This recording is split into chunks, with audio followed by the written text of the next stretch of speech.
Hey guys, continuation from yesterday's class, panic disorder and agoraphobia.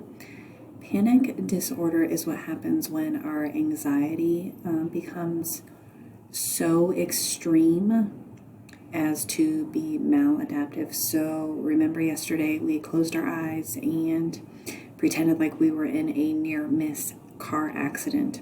So adaptive responses to a near-miss car accident would be things like increased heart rate, increased respiration, sweaty palms, etc.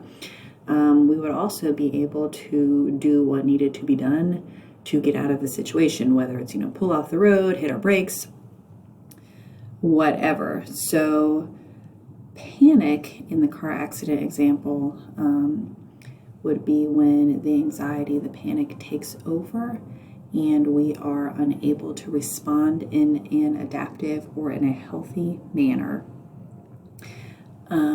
There is a video embedded in this slide on the word maladaptive. I would like for you to watch the first 2 minutes of it. It is Dan Harris discussing an on-air panic attack. You will notice the symptoms, the signs of his panic attack were very, very subtle. He started to stutter. He missed a few words. He sounded as if he was trying to talk without much sleep or maybe under the influence. However, he was having an on-air panic attack.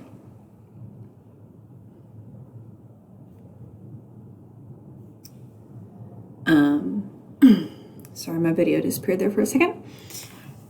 Irrational beliefs play a role in the development and in the maintenance of panic disorder. So a panic disorder is diagnosed basically, panic attack is basically a fear or a terror episode that is triggered in the absence of a real threat. So if you are walking in the grocery store and you're shopping for cereal and all of a sudden you break out in a sweat and your heart starts to pound and you feel like you're going to be sick and your skin gets clammy and sweaty, that is very likely a panic attack. However, there is no actual threat. What will happen is, so if you can imagine yourself in that position, in that situation, what will happen is you will do whatever you can to avoid that from happening again, which is where agoraphobia comes in. So agoraphobics are afraid to put themselves in a situation where they might have an anxiety or especially a panic attack.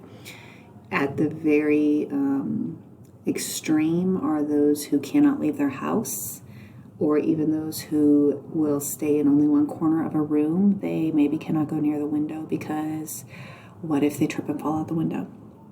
What if they have a panic attack and they cannot escape? So some people will choose to not drive. They'll choose to not go grocery shopping. They will choose to not put themselves in a position where they cannot escape just in case they have an attack. So going back to the grocery shopping scenario, they had an attack, or you have an attack as you're shopping for cereal. You may stop grocery shopping. You may stop shopping for cereal because you did not know where the first attack came from, and you are afraid if you put yourself in that situation, it will happen again. So agoraphobia is the extreme reaction to avoiding panic attacks.